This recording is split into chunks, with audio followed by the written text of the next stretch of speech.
our own Sourav Roy joins us now in the studio to tell us more on how Juno could change our understanding of Jupiter as well as the solar system.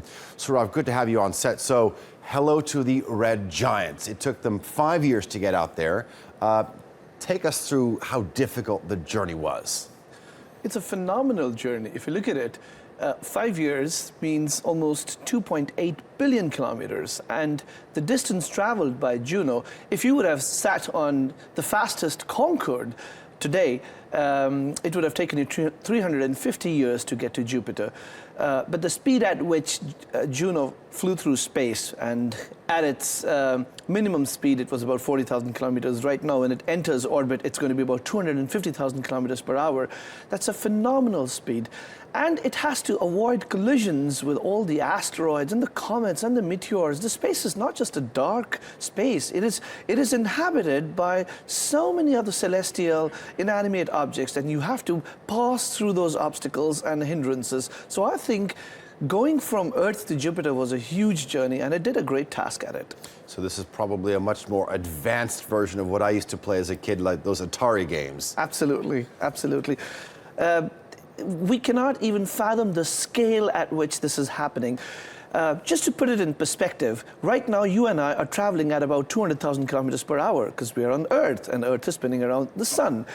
And leaving the Earth at 200,000 kilometers per hour, then getting into orbit at about 50,000 kilometers per hour, getting close to another huge, humongous planet whose magnetic field is the biggest and the baddest in the solar system, and then trying to enter it at 250,000 kilometers per hour, it's technology at its best.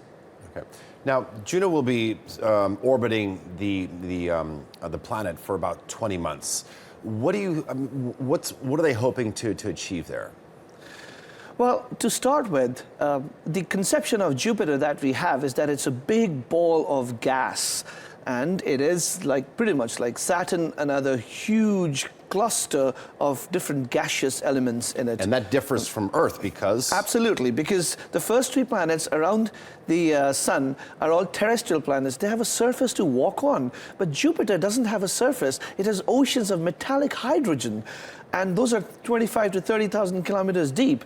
How do you have metallic hydrogen form oceans on the surface of Jupiter, yet it is a gaseous ball and you don't have any land? What is holding it together? What is at the core of Jupiter? Does it really have a solid core in it? What makes storms last hundreds of years on Jupiter? The giant red spot that we see is a huge storm. What also makes Jupiter's gravitational field so intense? And if you look at it, it is the biggest planet in the solar system, or the biggest celestial being in the solar system, barring the sun. If you just keep Jupiter by itself, it can eat up everything, all the other celestial objects in the solar system, and yet it would still have space in it, and there would only be the sun and Jupiter. I love talking to you. I learned so much. Sourav Roy, thank you very much for all that. Thank you.